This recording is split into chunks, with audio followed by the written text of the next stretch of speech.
Olá, eu sou Gorete Brito, professora de língua portuguesa da Escola São Francisco de Assis, aqui em Recife, uma escola do estado.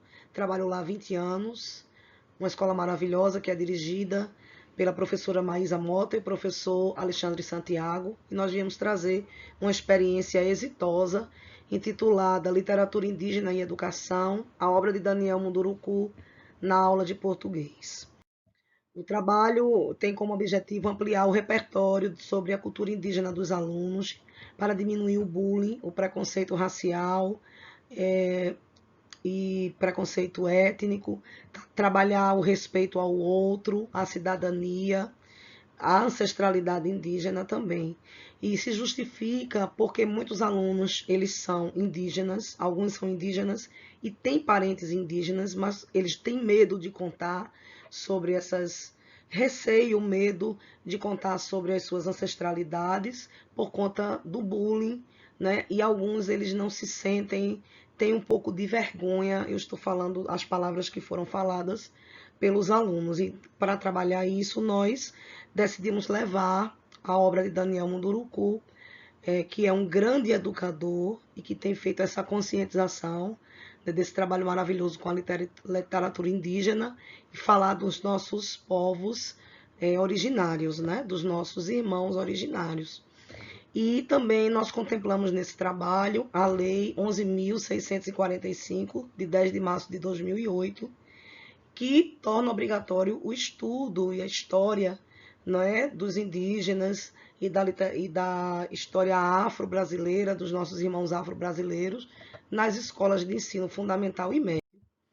Como método, nós fizemos uma sequência didática baseada nos estudos multidisciplinares de Freire, em Educação pela Cidade, em Julie Dorrico, que fala sobre ancestralidade indígena, igualmente a Munduruku, em Corson Soares Street, que fala sobre letramento literário.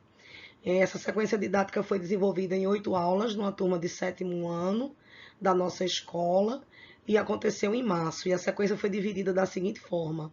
No primeiro momento, a vida e a obra de Daniel Munduruku foi exposta, né? Fizemos uma exposição, uma aula expositiva.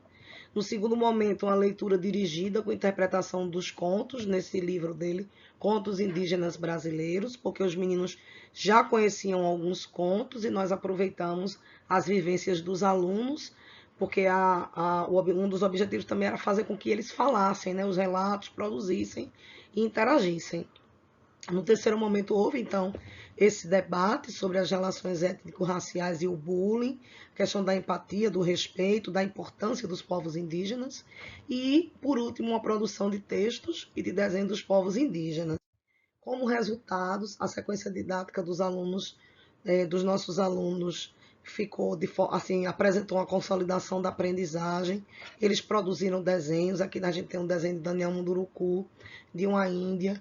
Nós temos aqui um poema de um aluno que ele intitulou como Indígena, e ele diz assim: Soniara, sonhadora. Ele fala sobre essa imagem, né? A aluna desenhou e ele colocou o nome dela de Niara, da indígena, e aí ele fez um poema em homenagem a ela. E diz: Sou Niara, sonhadora, sou nativa e caçadora, converso com o rio, e entranço a palha do buriti. Os bichos são meus amigos, o fogo é meu avô, e as aves contam histórias de quando meus ancestrais ainda eram estrelas.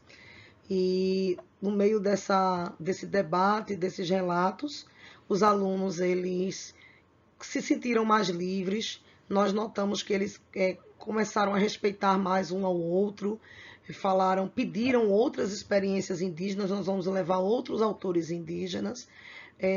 Houveram outros trabalhos muito bonitos. Eles começaram a ver com outros olhos a ancestralidade indígena, né? A importância do indígena e da obra de Daniel Munduruku, e principalmente de saber que nós temos essa raiz, né? Os nossos povos originários, e que nós não devemos ter vergonha da nossa história, das nossas raízes. E a apresentação foi essa, consolidando a aprendizagem nessa turma e na escola.